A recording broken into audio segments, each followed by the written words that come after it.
Hi, I'm Alexa Anthony, and I'm the CEO of Magic AI. There's one question I always get asked. How do you train AI to detect colic? Even for a machine learning expert, this could be a complicated question. And if you don't have a degree in advanced technology, it could seem almost magical that a computer could see something like colic. So I want to take this opportunity to pull back the curtain and dispel some of the mystery. Don't get me wrong, it's a hard problem, but I'm excited at the progress that we've had and that we've made in tackling animal health and wellness monitoring.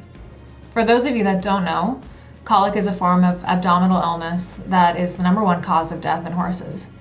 The horse's intestines can get blocked, impacted, or twisted from everyday activity, temperature and environment changes, or other stressors. The key with colic is early detection and intervention. Walking a horse, a simple $5 injection of Banamine, or other techniques can prevent a trip to the ER. Unchecked colic can lead to surgery and even death. My horse Magic, who I named my company after, died on Christmas Day in 2012 from colic. It happens, and it can happen fast. First and foremost, our system does not diagnose colic. Our system detects visible signs of distress. Specifically, it looks for abnormal movement and behavior.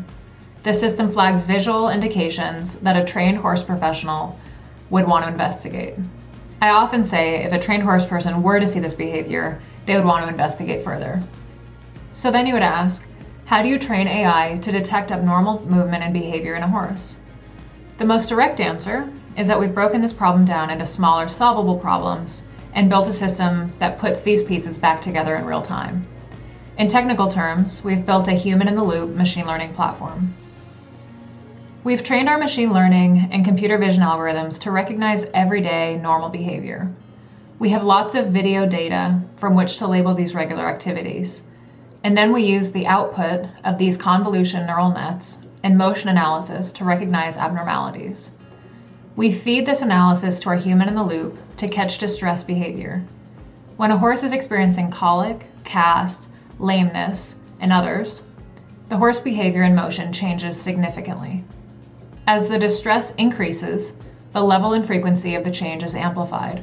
So it is not a question of if we will detect colic, but when in the process we will detect colic. I know this because our system identifies behavior every week that owners choose to investigate further.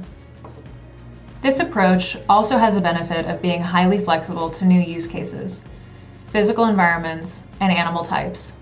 It also allows us to deploy to production very quickly as we refine and improve the accuracy of individual components of the system. When we started Magic AI 2 years ago, our first approach was more complicated. We attempted to build a multi-input, multi-output LSTM model that may be viable at some point in the future, but not as much right now. We learned this from rapidly developing a proof of concept and then a prototype based on the LSTM model. The quick development cycles taught us a lot about what worked and what didn't work, and I'm very happy with where we ended up in production. You might ask what kind of people make the best human in the loop.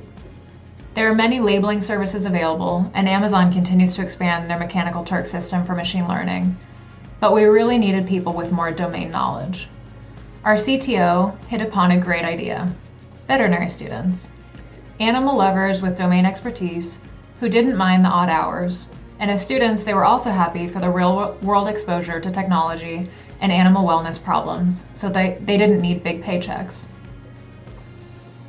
We've now collected a wealth of extracted and validated data of daily horse behavior. Eventually, we'll feed this metadata into a separate class of machine learning algorithms and see what can be extracted. Our yet unproven expectation is that we'll make previously unrealized connections between normal behavior patterns and wellness outcomes. Perhaps insights into performance and horse management. Stay tuned, I'll let you know. Thank you.